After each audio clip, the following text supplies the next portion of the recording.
Hello friends, welcome to my YouTube channel. RRB group D की तैयारी कर रहे सभी छात्रों का हमारे चैनल पर हार्दिक स्वागत है। जैसा कि आप लोगों ने थंबनेल देख ही लिया होगा कि आज का आपका टॉपिक जो कि इम्पॉर्टेंट क्वेश्चन साइंस के आज हम डिस्कस करने वाले हैं, जो कि करंट अफेयर्स के हैं और आप लोगों के एग्जाम में आने की बिल्कुल संभावनाएं हैं। तो बस चैनल पर अंत तक बने रहिएगा और सारे क्वेश्चंस को अटेंड करते रहिएगा और अपना टेस्ट लगाना है, क्योंकि आप लोगों को भी पता है कि एग्जाम के टाइम में सबसे इम्पॉर्टेंट पॉइंट जो होता है वह आपका होता है टेस्ट। तो अगर आप जितना ज़्यादा टेस्ट लगाएंगे तो आप लोगों की तैयारी का आपको पता चलता है कि आप लोगों की तैयारी कैसी चल रही है, और जो क्वेश्चंस गलत रहते हैं तो आपको उसका रिवीजन करने का मौका मिल जाता है। ठीक है, तो चलिए फर्स्ट क्वेश्चन को देखते हैं। इसके पहले अगर आपने चैनल को सब्सक्राइब नहीं किया है तो हमें सब्सक्राइब जरूर कर लीजिएगा, ताकि इसी तरीके की तैयारी आप लोगों की हम कराते रहें। तो चलिए बढ़ते हैं फर्स्ट क्वेश्चन की ओर। फर्स्ट क्वेश्चन आप लोग के सामने पूछा गया है कि कार्य की इकाई क्या है। देखिए, साइंस का क्वेश्चन से बिल्कुल इंपॉर्टेंट क्वेश्चंस प्रोवाइड कराए जाएंगे सारे। तो कार्य की इकाई क्या है, तो आप लोगों को तुरंत ऑप्शंस देखते हुए चलना है कि आप लोगों के सामने ऑप्शंस क्या दिए गए हैं। तो आप लोग यहाँ ऑप्शंस देख सकते हैं कि वाट, यूनिट, जूल, न्यूटन सेकंड। तो बता दीजिएगा, ये क्वेश्चंस बहुत कॉमन सा क्वेश्चंस है, लेकिन ऐसे क्वेश्चंस आ सकते हैं एग्जाम में।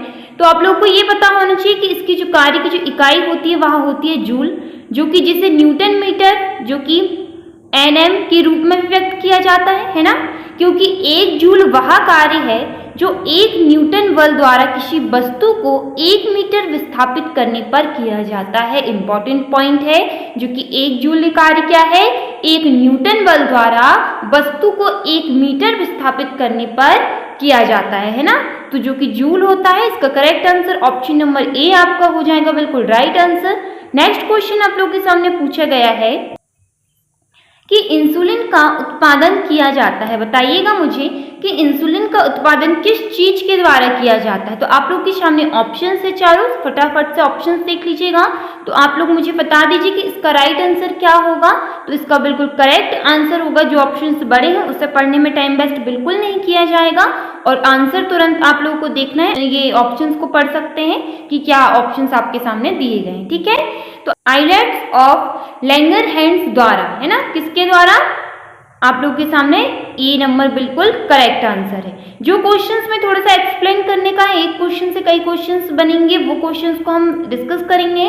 बाकी की जो कॉमन क्वेश्चंस है उसको सिर्फ हम आंसर देखते हुए चलेंगे। ठीक है, कीटों के वैज्ञानिक अध्ययन को कहते हैं। बताइए, जो कीटों का अध्ययन करते हैं उन वैज्ञानिक को क्या कहा जाता है, बताइएगा क्या कहा जाता है। ऑप्शन से इंपॉर्टेंट क्वेश्चन है, बहुत ज्यादा ऐसे क्वेश्चन बिल्कुल एग्जाम में आ सकते हैं, इंपॉर्टेंट क्वेश्चन है।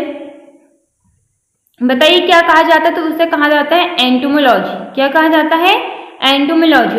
कीट विज्ञान जो कि एक विज्ञान की शाखा है ना। नेक्स्ट क्वेश्चन आप लोगों के सामने पूछा गया है कि दुंद प्रोटीन को पचाने वाला एंजाइम है। बताइए मुझे कि दुंद प्रोटीन को जो पचाता है वह कौन सा एंजाइम है, पेप्सिन, ट्रिप्सिन, रेनिन या एरिप्सिन। बताइएगा कौन सा है।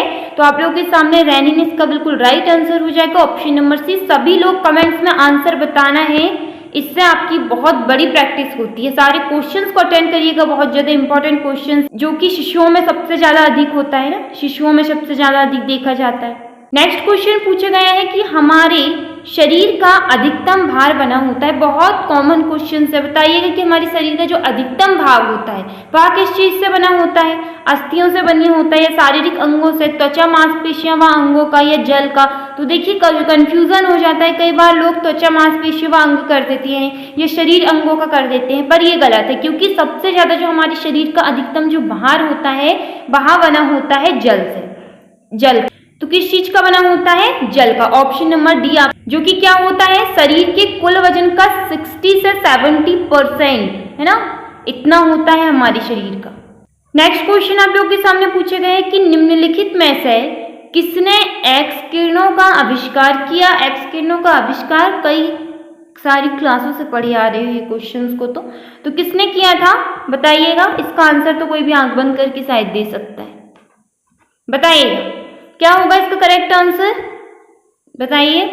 तो इसका राइट आंसर हो जाएगा रदरफोर्ड, ऑप्शन नंबर ए बिल्कुल आपका राइट आंसर है। नेक्स्ट क्वेश्चन है कि पेंसिल की नोक निम्नलिखित में से किस एक से बनी होती है।